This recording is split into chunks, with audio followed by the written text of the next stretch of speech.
Oke, kita masuk pada pembelajaran 4, yaitu tema 9, subtema 1. Kemarin kita sudah belajar tentang nih ada lagu, ada juga tentang iklan ya. Nah, coba Syifa perhatikan gambar yang ada di bukunya ini halaman 27. Halaman 27 di sini memperlihatkan apa gambarnya?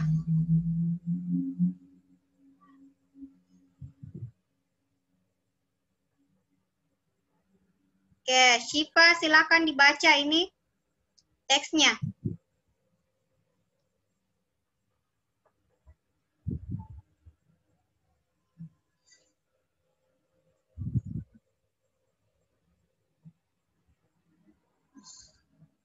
Diaktifkan mikrofonnya. Tidak ada buku temaku, Bu. Tidak ada buku tema 9, tak? Itu hari Bu Guru perasaan bagi-bagi buku. Nggak ambil kah? Tidak. Kenapa nggak ambil? Di sini ada. Oke, baca saja yang tampil di sini, yang ada di Zoom. Baca. Terlihat gitu?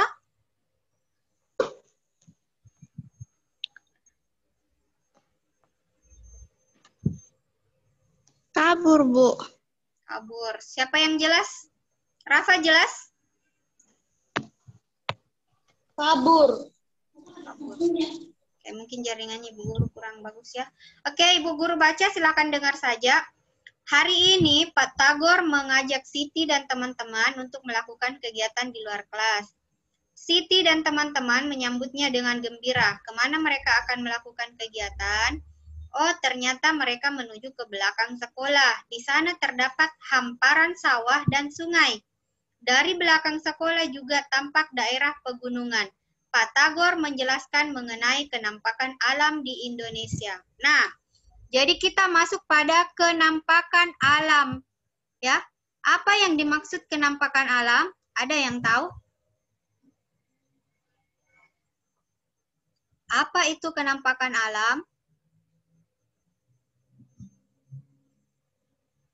Ya, jadi kenampakan alam adalah kenampakan yang terdapat atau diciptakan oleh Tuhan, seperti pegunungan, ya, itu merupakan kenampakan alam. Kemudian sungai, pernah lihat sungai? Pernah. Pernah. Kemudian selain sawah, itu kenampakan alam, tapi itu kenampakan alam buatan ya. Kalau sawah itu dibuat oleh manusia. Kemudian sungai, apakah pernah lihat sungai di daerah Makassar?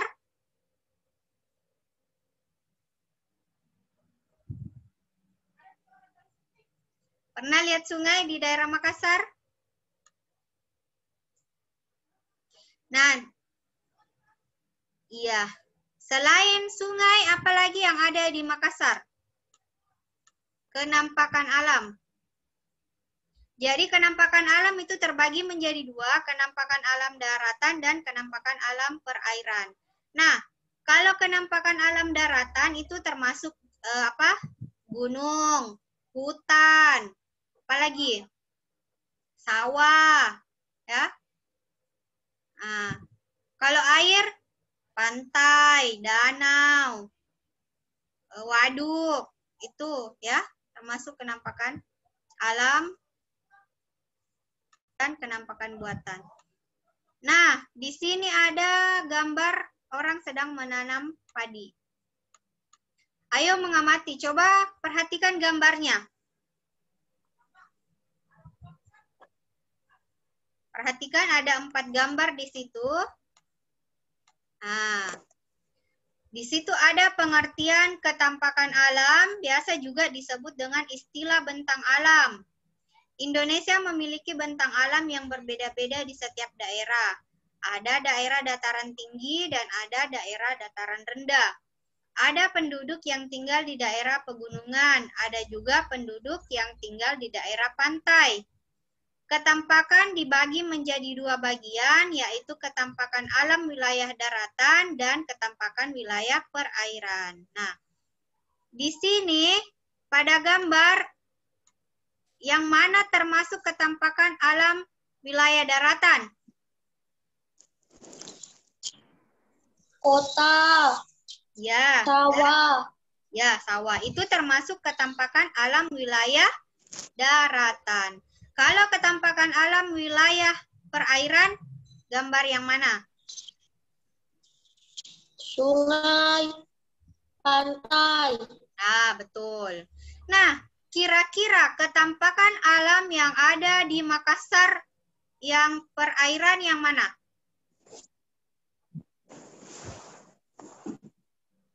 Yang mana yang termasuk yang ada di Sulawesi Selatan?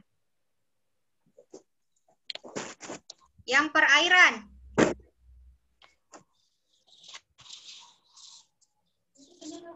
Pantai. Pantai. Pantai apa itu?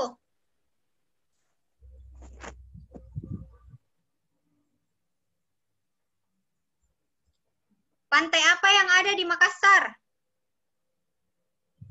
Siapa yang sering berlibur ke pantai? Pantai Losari, Bu. Pantai Losari, betul. Pantai Losari satu. Selain Pantai Losari, apa lagi yang ada di Sulawesi Selatan? Selain di Makassar. Pantai Losari, Bu. Kalau Tanjung ada? Tanjung Bira di Bulukumba ya. Ada di Bulukumba. Kemudian ketampakan alam lainnya seperti hutan. Hutan apa yang ada di Sulawesi Selatan? Hutan pinus. Salah. Hutan apa? Hutan apa?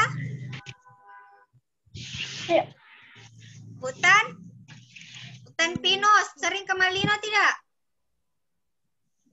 Pernah ke Malino? Itu termasuk ketampakan alam daratan ya. Itu hutan, termasuk darat. Di darat, ketampakannya di darat. Itu termasuk ketampakan alam wilayah daratan. Iya, itu hutan pinus yang ada di Malino. Kemudian apalagi selain hutan pinus yang ada di daratan di Sulawesi Selatan? Kalau wilayah perairan tadi ada Pantai Losari, ada Tanjung Bira, itu termasuk semua ketampakan alam wilayah perairan ya. Tanjung Bira, Pantai Tanjung Bayam, apalagi Pantai Losari, apalagi hutan, waduk termasuk tidak? Ketampakan alam wilayah apa? Daratan atau perairan? Perairan. Perairan, betul ya. Jadi itu semua contoh-contoh yang ada di daerah Sulawesi Selatan yang termasuk ketampakan alam wilayah daratan dan wilayah perairan ya. Iya. Selanjutnya ayo berdiskusi. Nah, di sini sebenarnya kalian jika kita sekolah kita sebenarnya berkelompok ya, kerja per kelompok. Bentuklah kelompok terdiri atas 4 anak ya. Jadi ini tidak usah dikerja per kelompok, kerja per orang saja ya. Nah, di sini ada tugasnya menuliskan ketampakan alam wilayah daratan yang ada di Sulawesi Selatan ya, yang ada di Sulawesi Selatan. Contohnya tadi wilayah daratan itu hutan pinus di Malino ya, hutan pinus di Malino. Kemudian cari lagi ketampakan alam wilayah lainnya, 3 nomor saja, 3 nomor saja itu tugasnya yang pertama. Ketampakan alam wilayah daratan itu termasuk tadi hutan, cari informasi ya, bisa di internet, majalah atau koran. ketampakan alam wilayah daratan yang ada di Sulawesi Selatan. Yang pertama, yang hak pokok itu yang pertama itu hutan pinus di Malino. Tulis hutan pinus di Malino. Yang kedua, hutan mangrove. Ada juga di sini hutan mangrove. Hutan mangrove, ya. Yang ketiga, cari lagi yang lainnya, yang wilayah daratan di Sulawesi Selatan yang termasuk ketampakan alam, ya, di Sulawesi Selatan. Kemudian, di sini ada ciri-cirinya. Tuliskan ciri-cirinya. Oh, ketampakan alam wilayah daratan, hutan pinus Malino, ciri-cirinya seperti ini. Misalnya, memiliki banyak pohon pinus, ya. Memiliki banyak pohon pinus, itu ciri-cirinya. Apalagi selanjutnya kira-kira yang dimiliki oleh hutan pinus di situ apa, ya. Kemudian tambahkan di situ masalah apa yang terjadi di hutan itu, ya. Pernah, siapa yang pernah ke Malino? Saya. Aira, oke. Nah, cari masalahnya. Masalah apa yang terdapat di hutan pinus itu? Apakah masalahnya masih banyak sampah yang terlihat pada saat kita ke sana, ya? Kemudian masalah lainnya apa? Nah, itu ditambahkan di sampingnya ciri-ciri ya. Tulis di sampingnya ciri-ciri masalah yang ada. Ya, tulis di situ di sampingnya ciri-ciri, tambahkan tabel di situ nanti di buku tugasnya ya. Tambahkan tabel masalah yang ada. Nomor 1 kan hutan pinus. Kita bicara masalah hutan pinus. Ciri-cirinya apa? Nah, di sampingnya itu buat lagi kolom, ya, kolomnya masalah yang ada. Misalnya 1 contoh, masih banyak sampah yang berserakan di hutan pinus, ya. Nah, contoh lagi yang kedua,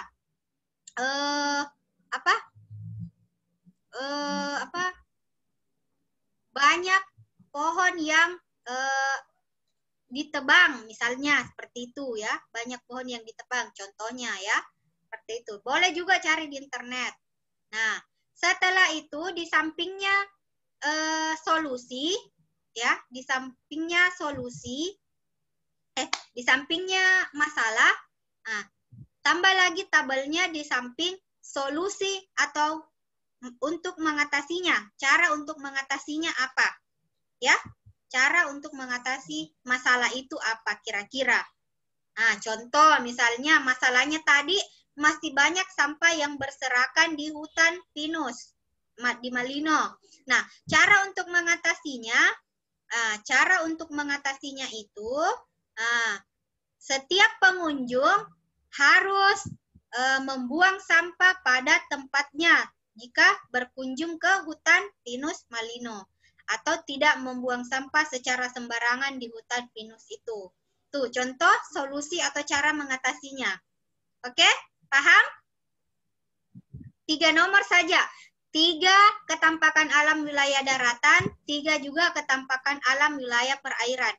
Kalau wilayah perairan tadi ada Pantai Losari. Kemudian di mana lagi? Tanjung Bira, ya. Tanjung Bira ada. Itu di Bulukumba. Pokoknya yang tidak perlu bilang harus sama.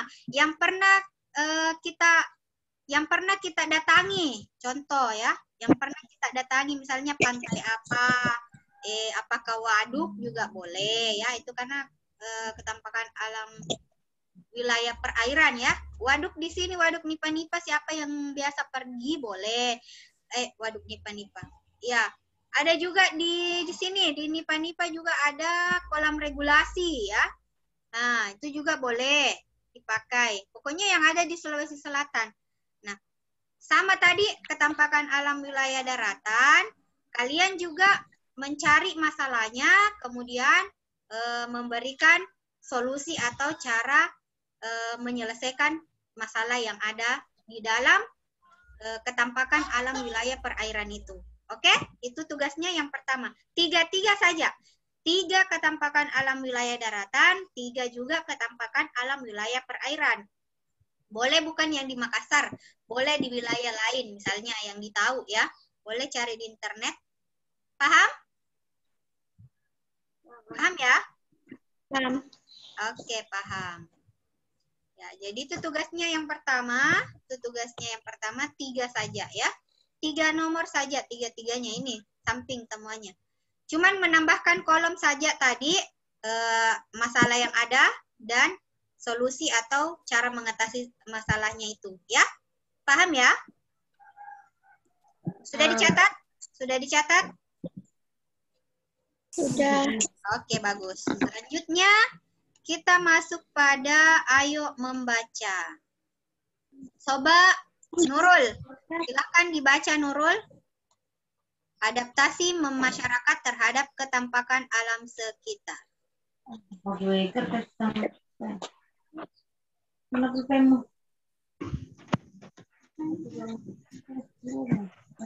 Adaptasi masyarakat.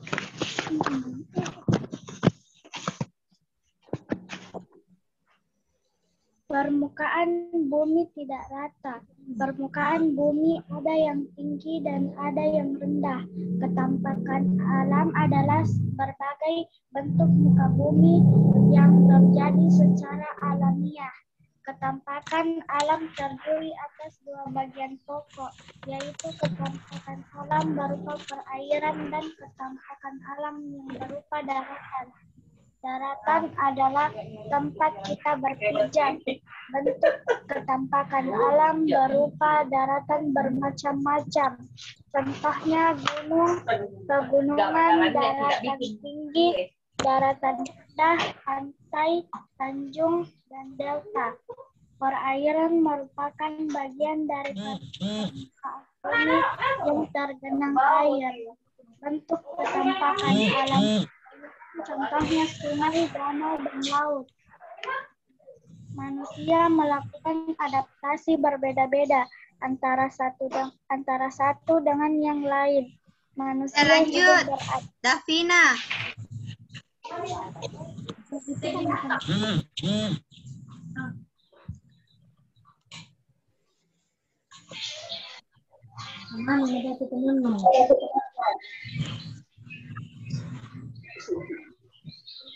Davina lanjut, manusia melakukan adaptasi berbeda-beda. Kabur Bu Anuku. Kabur, oke. Aira. Ya. Manusia melakukan adaptasi berbeda-beda antara satu dengan yang lain. Manusia hidup beradaptasi sesuai dengan alam dan ketampakan alam di lingkungan tempat tinggal. Adaptasi yang dilakukan meliputi jenis mata pencaharian utama, makanan, bentuk tempat tinggal, pakaian yang dikenakan, peralatan rumah tangga, dan teknologi. Semua kegiatan itu menyesuaikan tempat mereka tinggal. Kita dapat melihat hasil adaptasi masyarakat suatu daerah, makanan dan barang-barang atau benda-benda khas dari daerah pegunungan berbeda dengan daerah pantai dan dataran rendah. Iya, jadi maksudnya ini adaptasi masyarakat terhadap ketampakan alam sekitar. Ya, jadi maksudnya seperti ini. Kalau kita di desa, biasanya itu kalau kita di kampung atau di daerah pegunungan, nah di daerah pegunungan, bagaimana cara kita beradaptasi dengan lingkungan di situ, ya? Beda dengan di kota. Nah, kita juga pasti beradaptasi dengan lingkungan. Misalnya kita tinggal di kota sekarang ya, kalau di Kota Makassar. Nah, di sini kalau di Kota Makassar cara beradaptasinya kita bagaimana? Nah, mengikuti zaman ya, mengikuti zaman. Nah, misalnya kita pergi ke suatu tempat, nah, kita memakai kendaraan. Nah, beda dengan kalau orang yang tinggal di pegunungan. Nah, di sana kan jarang ada jarang ada kendaraan. Jadi mereka memakai jalan kaki ya, jalan kaki ke suatu tempat. Itu bedanya. Dan itu caranya kita beradaptasi mengikuti zaman. Baik itu pakaian. Nah, kalau di kota kalau kita ada lagi pakaian baru misalnya atau itu lagi kita beli ya. Nah, beda kalau di gunung, mereka beda lagi adaptasinya, beda makanannya juga pun beda. Kalau di kota kan banyak macam makanan. Kalau orang yang tinggal di pegunungan itu makanannya berbeda dengan yang di kota, ya. Berbeda dengan di kota. Di gunung kira-kira ada pizza tidak? Tidak ada. Jarang ya, tidak ada. Bahkan tidak ada sama sekali kalau di gunung. Lagi. Iya, beda dengan kita yang tinggal di daerah perkotaan. Jadi itu caranya kita beradaptasi. Oh, kita tinggal di gunung, ya makanannya seadanya. Kita tinggal di kota, banyak macam makanan yang bisa kita makan atau bisa kita beli ya. Beda dengan orang di pegunungan ya. Mungkin mereka punya uang tapi makanannya itu yang tidak ada tersedia ya. Seperti itu caranya kita beradaptasi dengan ketampakan alam. Begitu juga dengan di perairan. Nah, orang yang pergi berlayar itu di perairan biasanya mereka apa? Nah, biasa berbulan-bulan ya baru injak daratan. Jadi mereka harus menyesuaikan makanannya di laut. Seperti itu. Nah, selanjutnya dari bacaan di atas dapat disimpulkan bahwa benda-benda atau barang-barang di setiap daerah berbeda. Tidak hanya itu, air di laut juga akan berbeda dengan air di pegunungan. Dapatkah kamu membedakan air laut dengan air pegunungan? Tuliskan pada kolom berikut. Kira-kira apa bedanya air laut dengan air pegunungan? Air laut asing, air pegunungan tawar. Air laut asing, air gunung tawar. Ya, betul. Tepuk tangan untuk Gesa. Gesa ya? Iya. Ya, tepuk tangan untuk Gesa. Bagus ya. Selain itu apa? Apalagi yang lain? Coba temannya yang lain. Air laut, air berasal dari sungai. Kemudian? Tidak bisa langsung diminum. Ya. Kalau air pegunungan? Air pegunungan, air berasal dari mata air. Iya. Betul ya. Bisa langsung diminum. Ya, biasanya kalau air di gunung itu dingin atau tidak? Dingin. Dingin ya. Iya. Kalau kita di gunung itu biasa airnya dingin sekali, terasa dingin ya. Oke, terima kasih. Selanjutnya, ayo mengamati.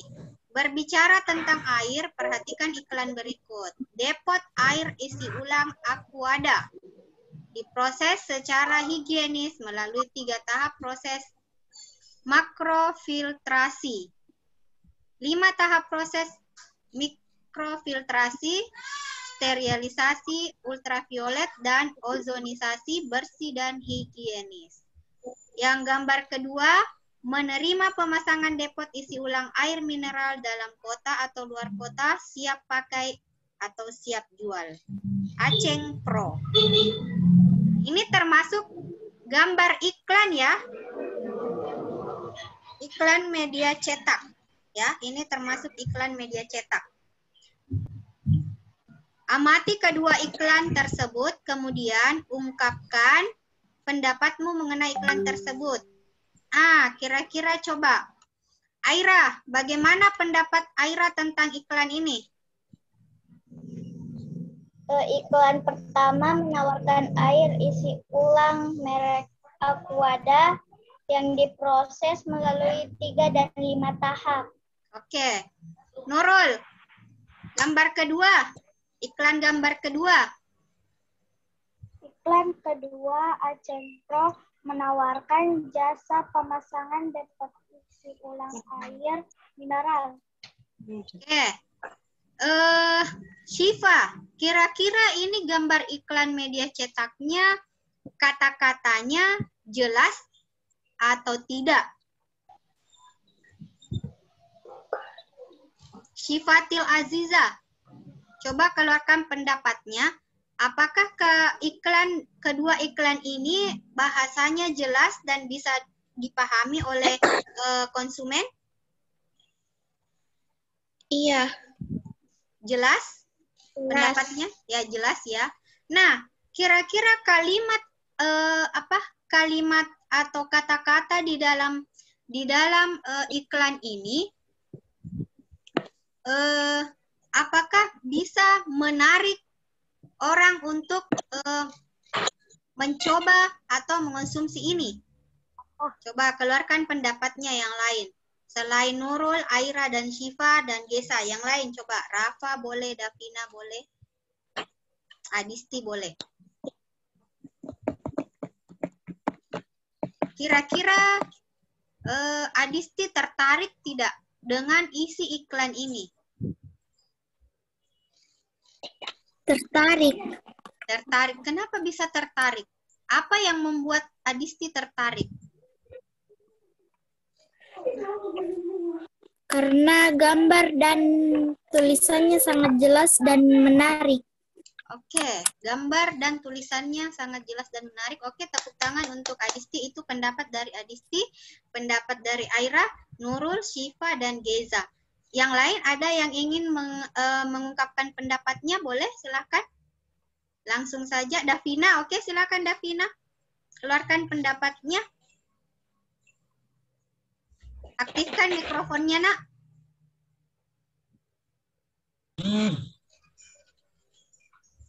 Oke, silakan berbicara. Silakan mengeluarkan pendapat tentang isi iklan ini.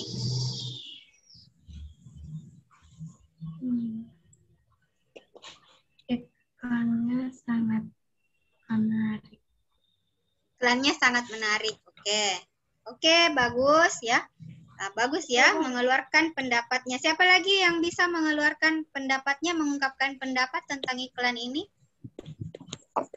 Ada lagi? Ya, jadi, ya, oke. Ada lagi, Nak, Gesa? Ada. Oke, tidak. Nah, jadi ini mengenai iklan yang sudah mengeluarkan pendapat, ini tidak dikerja lagi ya. Tidak dikerja lagi. Ya, yang sudah mengeluarkan pendapatnya tidak dikerja lagi. Yang dikerja tadi hanya ini.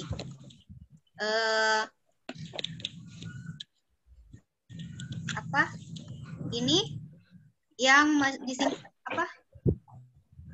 perbedaan air laut dan air pegunungan juga tidak usah dikerja, tadi sudah dijelaskan sama temannya. Sisa ini yang tugasnya ya, ini tugasnya.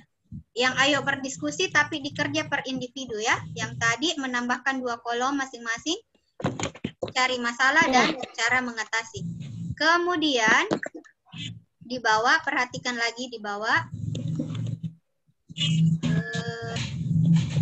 Ini ada, meskipun alam dan ketampakan alam daerah satu dengan yang lain berbeda, sebagai masyarakat Indonesia harus menjunjung tinggi nilai-nilai persatuan dan kesatuan. Untuk mewujudkan nilai-nilai persatuan dan kesatuan dapat dimulai dari hal-hal kecil yang ada di sekitar kita. Perhatikan gambar dan uraian keterangan gambar berikut. Jadi, meskipun ya pasti berbeda ya, daerah satu dengan daerah lain pasti berbeda. Tadi ada sudah beberapa orang yang mengungkapkan perbedaan ya, adaptasinya juga pasti berbeda ya. Tapi meskipun berbeda, kita harus tetap menjunjung tinggi nilai-nilai persatuan dan kesatuan. Ini merupakan perwujudan dari nilai-nilai Pancasila ya. Pancasila yaitu Pancasila keberapa? 5. 5 itu keadilan sosial bagi seluruh rakyat Indonesia. Bukan persatuan dan kesatuan. Sila keberapa? Sila ketiga. 3. Apa bunyinya sila ketiga? Persatuan Indonesia. Iya, betul. Persatuan Indonesia. Jadi, walaupun kita berbeda, walaupun daerah kita berbeda, ada yang tinggal di gunung, ada yang tinggal di kota, ada yang tinggal di desa, kemudian ada yang tinggal di dekat pantai, Nah, walaupun kita berbeda, kita harus tetap menjunjung tinggi nilai-nilai persatuan dan kesatuan sesuai dengan Pancasila, sila ketiga, yaitu Persatuan Indonesia. Nah, di sini ada bacaan Pak Tagor mengajak Siti dan teman-teman membersihkan parit kecil di samping sekolah. Nah, Pak Tagor meminta anak-anak membersihkan sampah yang menghalangi aliran air. Ya, jadi kalau kita tidak membersihkan drainase atau membersihkan parit yang ada di rumah, yang di sekitar rumah, selokan, biasa terjadi apa? Tersumbat dan akhirnya kalau hujan menjadi apa? Banjir. Betul, menjadi banjir, mengakibatkan banjir. Nah, makanya kita harus tetap menjaga atau membersihkan selokan supaya kalau hujan deras datang tidak terjadi banjir ya. Siapa yang daerahnya, yang rumahnya di sini pernah tergenang banjir atau rumahnya? Tidak ya? Saya. Siapa? Gesa. Gesa pernah? Yes. Pernah ya? Gesa tinggalnya di mana rumahnya? Di Samata. Oh, Samata ya. Berarti di situ di tempatnya Gesa kira-kira kenapa bisa selalu tergenang banjir kalau hujan deras? Kenapa bisa kira-kira? Yang lain boleh mengungkapkan pendapat. Karena dekat dari sawah dan Karena dekat dari sawah. sawah. Oh, dekat dari sawah. Oh, dekat dari sawah ya. Oke. Baik. Selain itu selokan di dekat rumahnya Gesa sering dibersihkan atau tidak? Sering, Bu. Oh, sering ya. Setiap Bagus. Bagus ya. Bagus kalau sering. Berarti salah satu untuk mencegah terjadinya banjir ya, kita harus sering-sering membersihkan selokan supaya tidak tersumbat ya. Jadi kalau terjadi hujan itu airnya mengalir ya. Nah, hidup rukun sangat menyenangkan. Hidup rukun harus terjalin baik di lingkungan keluarga, sekolah maupun masyarakat. Ya, jadi di sini tugas yang kedua tadi, itu tadi yang satu ya, yang pertama. Tugas yang kedua, silakan kalian yang dekat-dekat rumahnya, yang ada di dekat rumahnya, silakan bergotong royong membersihkan paritnya, boleh difoto, boleh di video ya. Boleh besok juga boleh, enggak apa-apa, bisa dikirim. Bagi yang tidak berdekatan rumah, boleh membersihkan parit atau selokan sendiri di depan rumahnya ya. Kemudian difoto atau di video. Foto boleh ya, membersihkan selokan di depan rumahnya ya. Boleh. Yang tidak ada temannya atau yang berdekatan rumah boleh sendiri. Yang ada boleh bergotong royong di situ. Kalian boleh bergotong royong membersihkan parit atau selokannya, kemudian difoto dan di video. Di situ di dalam video boleh satu orang saja yang mengirim karena Ibu pasti lihat mukanya di situ di video atau di foto. Oh, ini satu orang membersihkan ini, ya. Seperti itu. Yang tidak berdekatan rumah boleh sendiri-sendiri membersihkan selokan, fotonya ya. Kemudian ayo berlatih. Apa manfaat hidup rukun bagi dirimu? Kira-kira apa manfaatnya kita hidup rukun? Apakah itu rukun? Rukun. Apa? Hidup rukun dapat mempererat kesatuan dan persatuan bangsa. Betul. Hidup rukun dapat mempererat persatuan dan kesatuan bangsa. Selain itu, ini bagi diri kalian ya, bagi diri kalian, bukan untuk bangsa dan negara. Kira-kira manfaat bagi hidup rukun untuk diri tak sendiri apa? Dapat membuat hidup kita tenang. Betul, dapat membuat hidup kita tenang, senang, bisa diajak bermain, teman bisa bermain bersama, itu namanya hidup rukun ya. Apalagi selain itu? Hidup rukun dapat menjalin tali silaturahmi.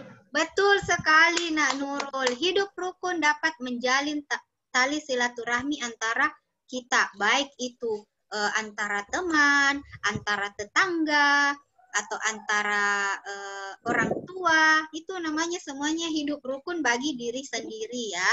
Nah, beda lagi yang dikatakan oleh Naira tadi, betul juga, betul sekali juga itu tadi bisa menciptakan hidup rukun antar bangsa dan negara. Itu sudah itu sudah melibatkan banyak orang atau melibatkan banyak masyarakat ya. Nah, terima kasih Aira, Nurul dan semuanya. Jadi ini tugasnya manfaat hidup rukun itu tidak usah dikerja juga ya, tidak perlu dikerja karena tadi sudah dijelaskan oleh temannya. Yang ikut Zoom ini boleh tidak usah lagi dikerja. Beda lagi dengan yang tidak ikut Zoom itu pasti dikerja semuanya ya karena tidak mengikuti pembelajaran. Oke, jadi tugasnya hanya yang itu tadi video saat membersihkan parit atau selokan ya itu. Nah, yang kedua tadi tentang ini membuat mencari wilayah wilayah ketampakan alam, wilayah daratan dan perairan. Cukup 3 saja, tambahkan kolomnya, masalah dan cara mengatasinya ya. Oke, paham sampai di sini? Paham. Oke, paham. Paham ya. Rafa, ada?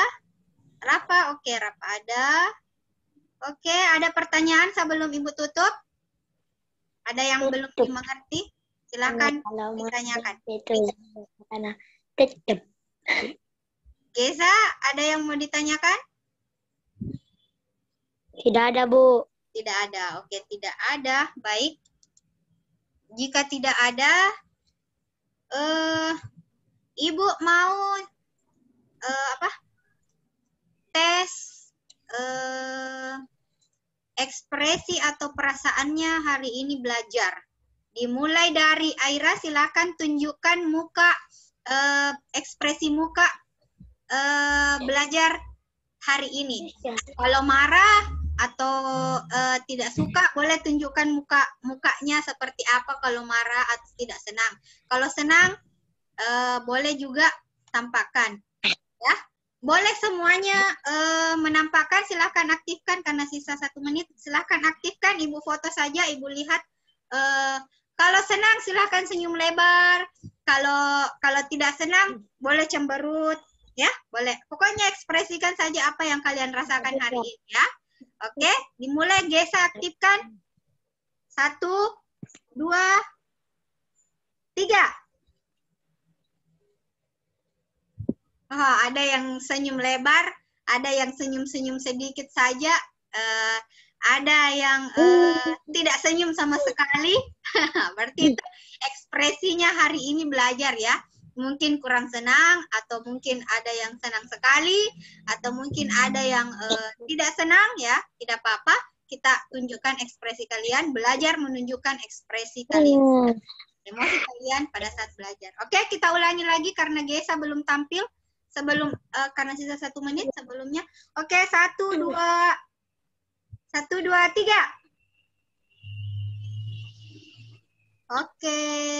Oke, terima kasih semuanya pembelajaran hari ini ya.